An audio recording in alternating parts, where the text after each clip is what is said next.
My name is Mara Ellison. On weekday nights, I smell like solvent and road dust, the kind of scent that sinks into denim and stays. The shop's clock punches out, and the quiet hits like a bruise. But that's when my second shift begins. Budget spreadsheets, overdue notices, and the mental arithmetic of which bill can survive being ignored one more week. Lauren would call around then, breathless from laughter, asking if I could cover her utilities just this once, and somehow just this once became a semester, then a year, then a lifestyle with my name under it. When Lauren got into her dream college, our parents acted like the sky parted for a chosen child. Mom beamed. Dad bragged to the mailman. I stood in the corner and did math. We all knew they couldn't afford tuition. They made sure I knew it too, with soft focus hints at Sunday dinners. College is so expensive these days, Mom would say, gazing at me like I was a relief fund with a pulse. I was saving for a down payment, working extra hours at the shop, but Lauren is my little sister. What's the harm in helping? At first it was textbooks, then groceries, then rent, then de-stress nights out that felt more like a subscription. Each request arrived with a script. I'll pay you back when I graduate, or Mom and Dad can't help right now. Meanwhile, my parents quoted the family gospel. Family takes care of family, Dad would intone, as if I wasn't already breaking my back to keep the lights on, hers and mine. Lauren's orbit grew glossier as mine shrank. She posted filtered dinners and weekend getaways, designer handbags with captions about treating yourself, while I skipped a meal and learned how to make coffee taste like Resolve. I tried to rationalize it. Maybe she picked up a campus job. Maybe she was borrowing. Maybe I was being petty. When I asked, she shrugged. Everyone at school dresses like this. I can't look like I don't fit in. What I couldn't fit into was my bank account. Daniel, my boyfriend, kept his voice gentle when I spiraled. He'd bring tacos after late shifts, place a hand on my shoulder, say things like, "You're carrying 3 people's lives on one paycheck, Mara. That's not noble. That's erasure." He never told me what to do. He just drew maps out of the fog. I loved him for that. I did not love that his ex, Ivy, had started posting vague subtweets about women who hoard money and call it boundaries, which Lauren conveniently liked. I filed that under later. There were bigger fires. The first true alarm was the study abroad call. Lauren's voice came candy-coated. It's a once-in-a-lifetime program, a little more expensive, but totally worth it. I stared at the oil stain on my boot and said, I can't even keep up with your regular expenses. She breezed right past it. You always figure it out. I went to our parents hoping for gravity. Mom clasped her hands. What an opportunity. You'll manage, sweetheart. You always do. The sentence landed like a sentence. While I worked Saturdays, Lauren perfected the art of the petty complaint. Her roommate borrowed shoes. The cafeteria lattes weren't real. Professors were unfair for expecting deadlines. She made small jabs at me too. You're married to your job, she'd laugh. I could never. A coworker at the shop watched me rub my eyes during break. She doesn't appreciate you, he said. You bend until they forget your spine exists. I told myself things would get better. I also told myself that if I kept telling myself that, I'd wake up 40 and empty. Family dinner was labeled casual. That should have been my warning. I arrived to Mom fussing over Lauren's hair and Dad asking about her classes. No one asked how many hours I'd worked that week.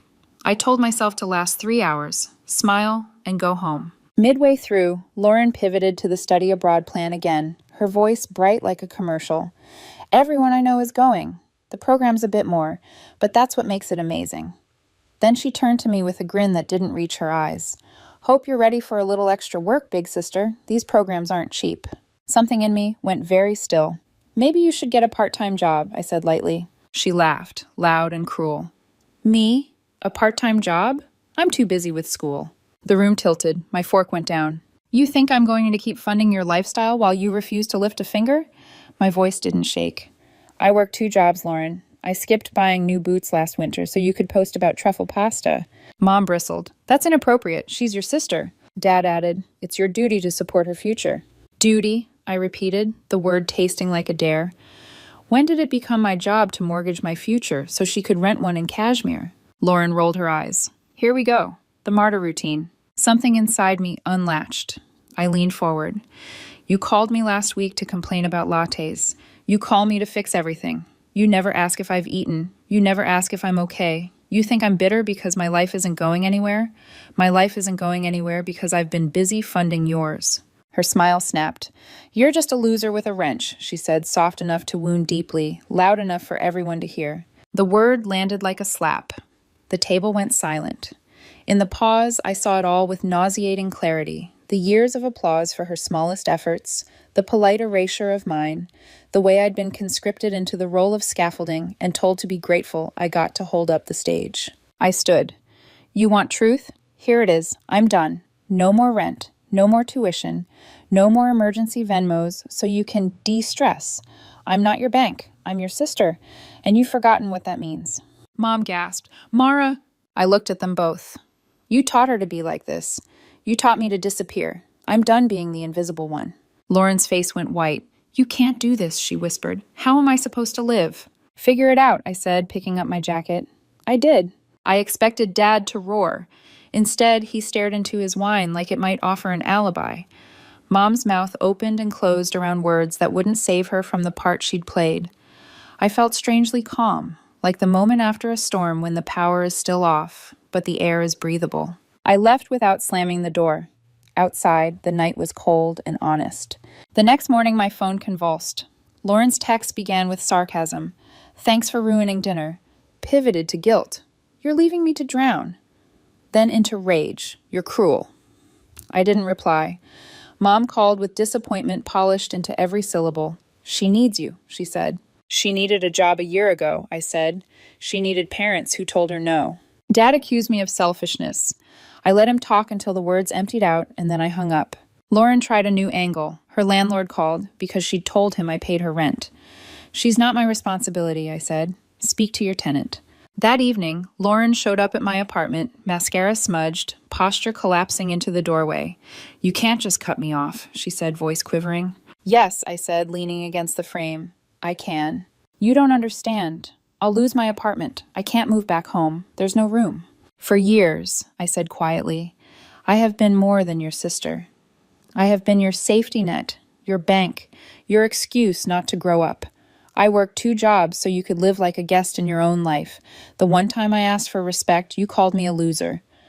I stepped forward, gentle but immovable. "I won't be your alibi anymore." She tried tears. "They used to work on me. They didn't now." "Family helps family," she said, reaching for the script. "Family doesn't take advantage and call it love," I said, and closed the door. Inside, my knees shook. Freedom doesn't feel like a parade. It feels like silence that scares you a little because it asks, what will you build now that you're not holding someone else up? On my counter, my phone buzzed again. A notification from Ivy's account, another vague post about women who weaponize boundaries. Lauren had liked it. I stared at the ceiling and exhaled. Let them have their chorus. I opened my spreadsheet. The numbers didn't change, but the math finally felt like mine. This was the end of the way things had been. It was also, unmistakably, the beginning of something I'd been told I didn't deserve. A life not shaped by someone else's appetite. The day after I closed the door on Lauren, the apartment felt like it had been scrubbed with cold air. Every sound was louder, the kettle's whistle, the neighbor's footsteps above, the soft tick of a wall clock that had gone unnoticed for years. My phone lay face down on the counter, buzzing like a trapped insect. I let it. Boundaries hum before they quiet. By noon, my voicemail was a patchwork of performances. Lauren started with scorn. "Congrats on abandoning your own sister." Then pity. "I can't sleep, Mara. Are you happy?" Then fury. "You'll regret this." She texted photos of empty cabinets and a dramatic shot of a single apple in her fridge. "I hope you enjoy watching me starve," she wrote, as if my refusal to finance her takeout was a felony. Mom called and started in that tone she reserves for funerals and broken plates. "What you did was cruel," she said. "Lauren is building a future." "So am I said. She paused, as if startled by the concept. "This intensity isn't like you." "You never noticed me when I was quiet," I said. "You're only noticing now because I stopped paying." Dad's call came later, all clipped logic and insult disguised as advice. "This is disproportionate. She's young." "She's 22, I said. "Old enough to open a bank account in her own name instead of mine." He missed the subtext. Maybe he didn't want to hear it. By evening, the group chat lit up like a siren. Cousins I hadn't heard from in months weighed in with platitudes dressed as wisdom. Family comes first. We all need help sometimes. An aunt wrote, "It's not fair to let her struggle." Another cousin added a prayer hands emoji, which is what people send when they want to look kind without doing anything. Daniel arrived just as the sunset bled out. He balanced a paper bag of soup and bread in one hand and gave me a look that didn't ask questions I couldn't answer. We ate on the couch, knees brushing, the TV off, the room warm with the smell of butter and thyme. "Still team you," he said lightly, and squeezed my foot with his socked toe. I laughed into my spoon and then sighed. "It's not the noise that gets me," I said. "It's the narrative. They're telling a story where I'm the villain because I stopped being a prop." "Let them," he said. "You're writing something else." I leaned my head against his shoulder. I hate that Ivy liked Lauren's post. He didn't pretend not to know what I meant. Ivy had posted a neat little sentence to her followers that afternoon. "Some women hoard money and call it boundaries. It's still selfishness when it starves others." Lauren had liked it. Half the comments were knife emojis dressed as compassion. "She's not the chorus you answer to," Daniel said. "But if you want, I'll ask her to knock it off." "You still talk?"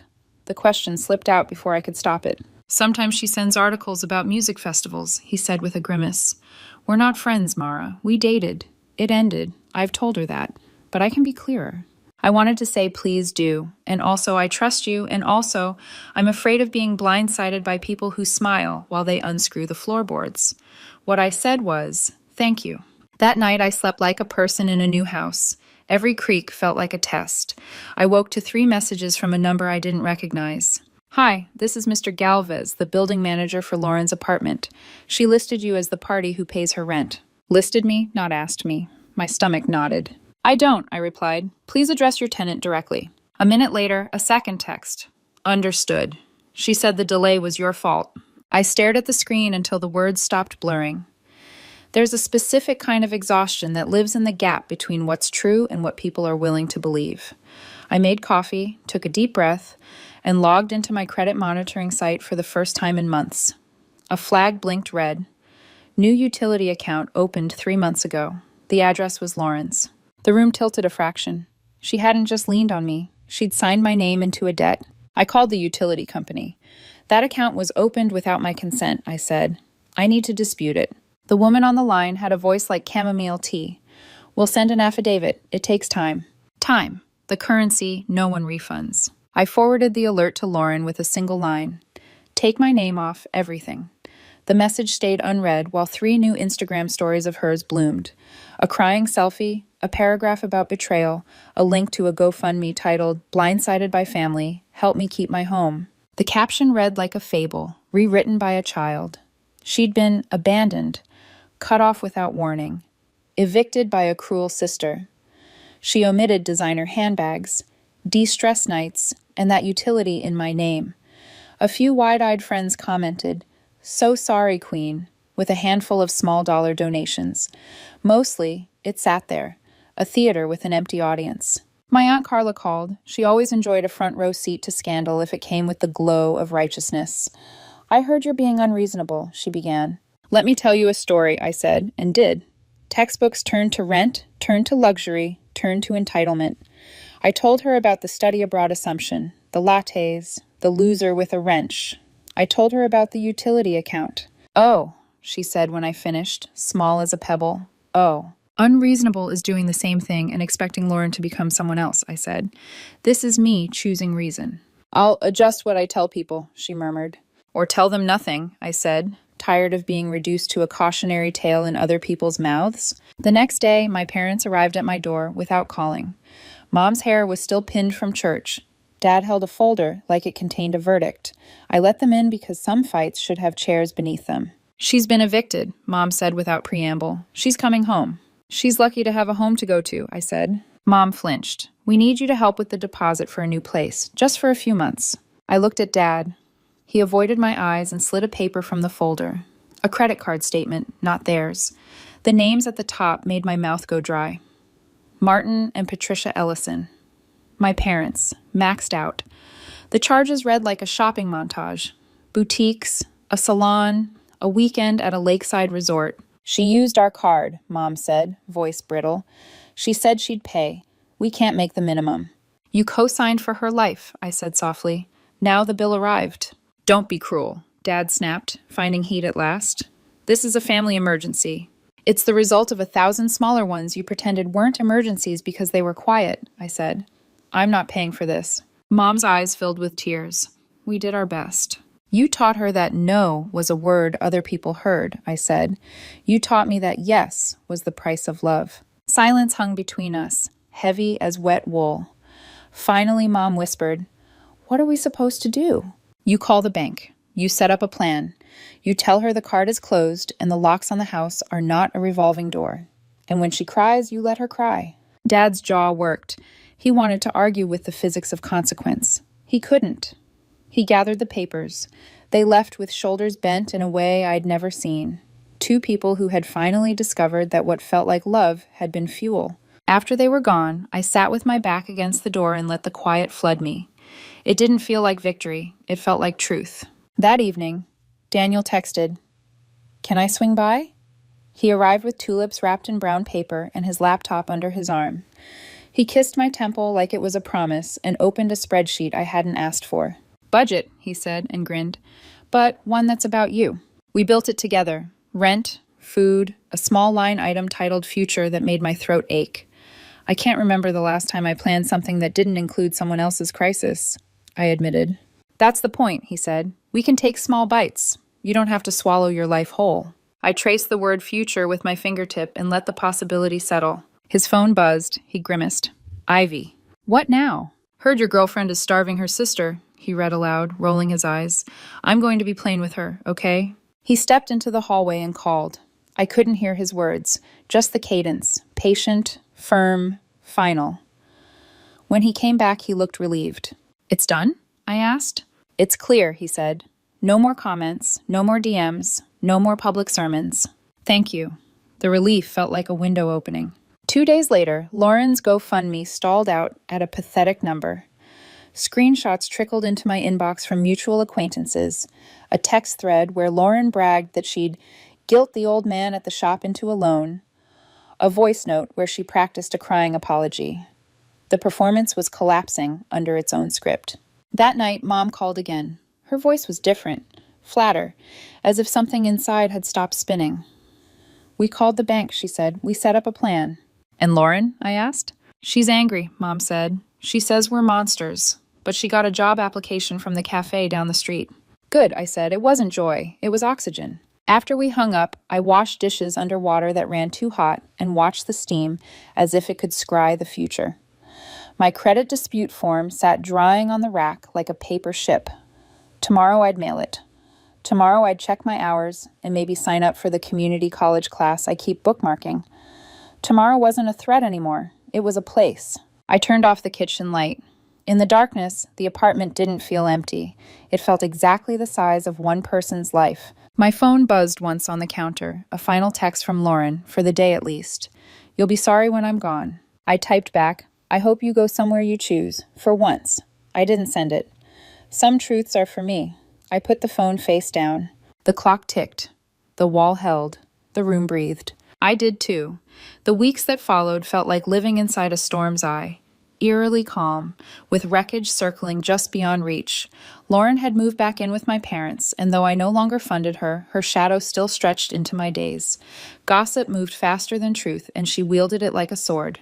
On social media, she painted herself as the tragic heroine. Vague posts about betrayal, dramatic selfies, captioned with, "Some people only care about themselves." She kept the GoFundMe up, though donations trickled in slower than sap. Comments dwindled from concern to silence. People tire quickly of a play that never changes acts. But she wasn't just spinning stories online. She'd been whispering too. Word spread through our extended family. Cousins I hadn't spoken to in years, suddenly texting me things like, "It's not fair to leave your sister in the cold," and "Family always comes first." One relative even left a voicemail, her voice dripping with judgment. "I never thought you'd be the selfish one, Mara." Selfish. The word stung more than I wanted to admit. Daniel noticed before I confessed it aloud. We were eating takeout on my couch when he said, You keep flinching at your phone like it's going to bite you. It is, I said quietly. Every ping is someone else telling me I've failed. You didn't fail, he said. You stopped participating in a lie. That's the opposite of failure. I wanted to believe him, but nights were long and echoes have sharp teeth. The true blow landed a week later.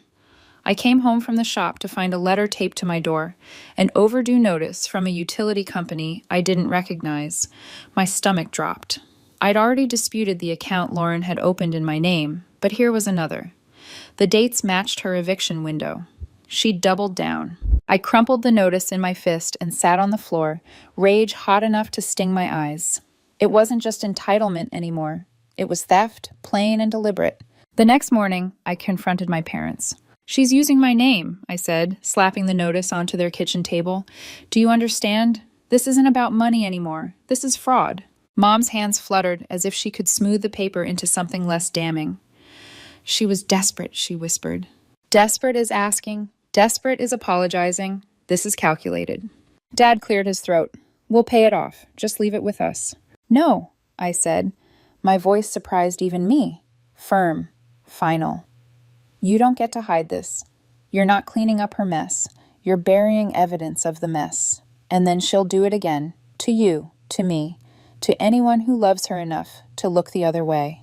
Silence pressed against us, broken only by the hum of the refrigerator.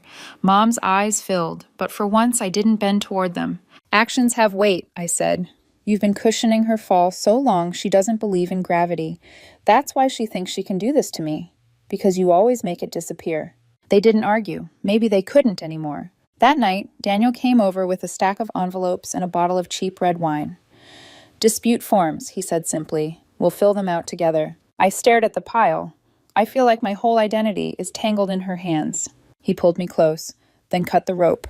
We worked until midnight, our hands smudged with ink and resolve. Each affidavit was a blade. 2 days later, Mom called in a panic.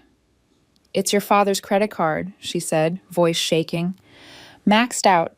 Thousands. Clothing, salons, even a weekend getaway. All Lauren. I closed my eyes. I should have been shocked. I wasn't. She promised she'd pay it back, Mom whispered. She promised 100 things, I said. You believe them all. This is the cost. Please, Mara, she begged. We can't make the minimum payment. I laughed, bitter and sharp. You defended her. You vilified me. You chose this bed. Now you can lie in it. For once, they didn't fight. Mom just sobbed softly into the receiver. Dad said nothing at all. Later, Daniel found me staring at the ceiling, the phone still clutched in my hand. You don't look relieved, he said.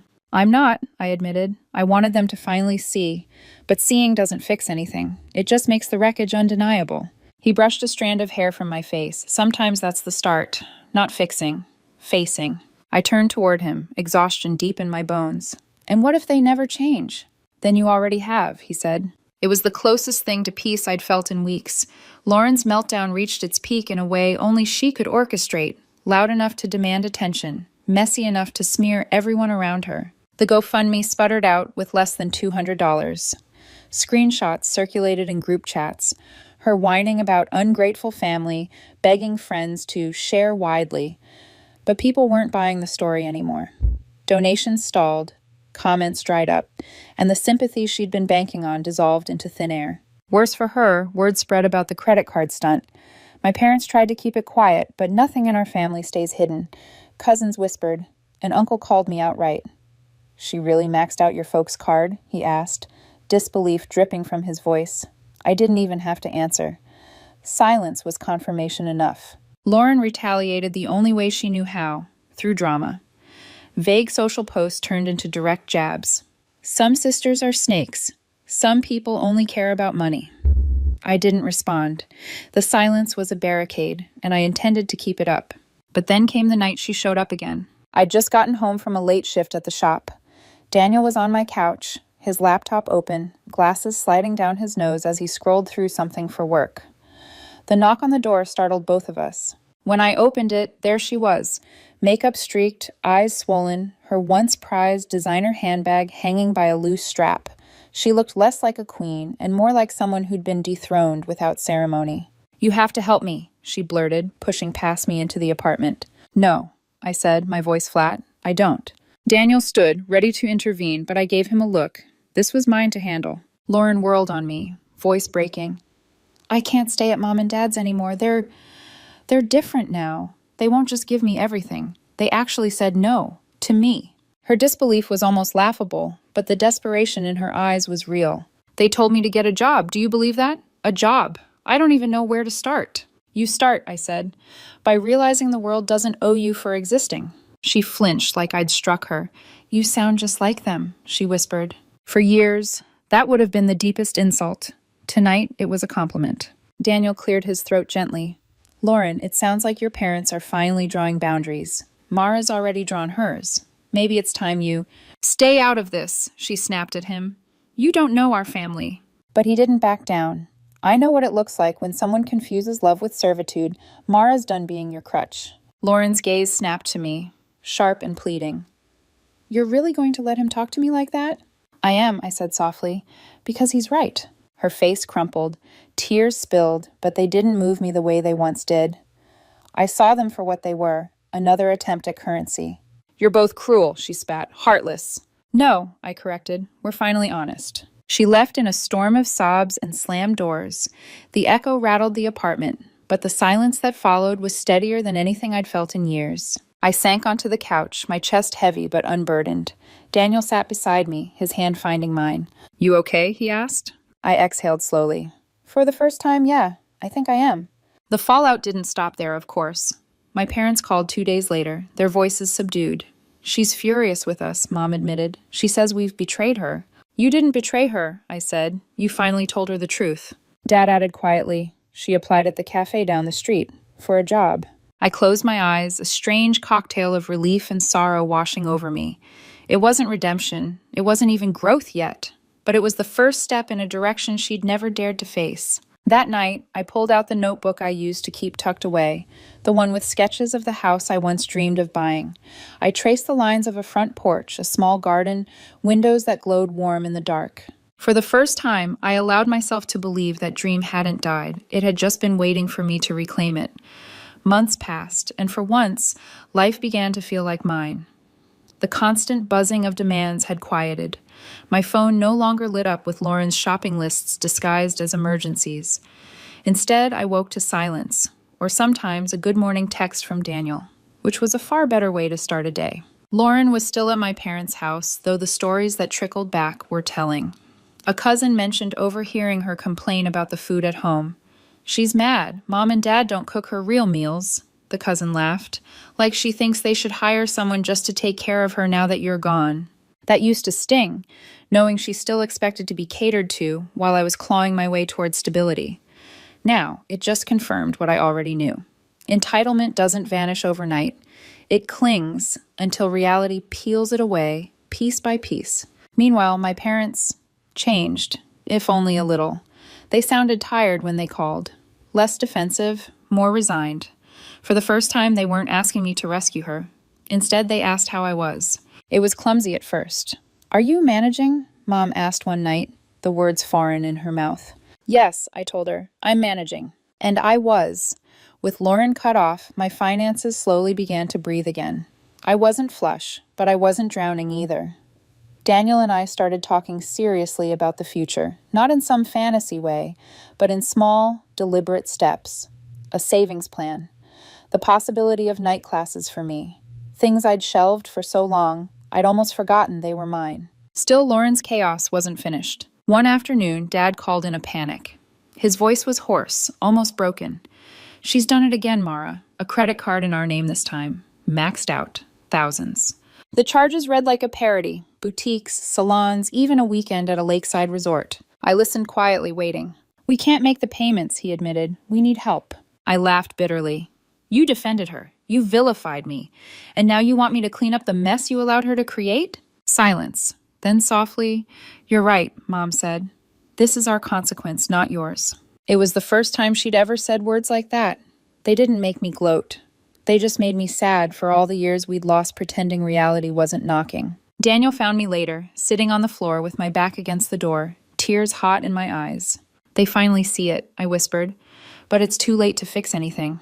He knelt beside me, his hand warm against mine. It's not too late for you. That's what matters. And he was right. Lauren's downfall spread beyond our family. Friends stopped answering her calls after her GoFundMe scam made the rounds. Without me footing the bill, her nights out, her shopping sprees, her image of being the carefree girl with endless resources, it all collapsed. Social currency evaporates when the wallet closes. The last I heard, she was still at my parents' house, angry and bitter, blaming everyone but herself. A part of me felt sorry for them. Stuck in the web they helped weave, but mostly I felt relieved, because I wasn't in it anymore. For the first time in years, I was free. One evening, as I closed up at the shop, Daniel leaned against the doorway, arms folded, watching me wipe grease off my hands. "You know," he said, a smile tugging at his lips, "you've been so busy cutting everyone else loose, you haven't thought about what you want to hold on to." I raised an eyebrow. "And what's that supposed to mean?" He reached into his pocket and pulled out a folded brochure. Night classes at the community college. Mechanics, business courses, even design. "Pick one," he said. "For you, just for you." I laughed, shaky, but real. "You're relentless." "Someone has to be," he said. I held the paper in my hands, feeling the weight of possibility. For so long, my life had been measured by what I could give up. Now, maybe, it could be measured by what I could claim. And as I locked the shop and walked into the cool night with Daniel's hand in mine, I realized something. I wasn't just surviving anymore, I was beginning.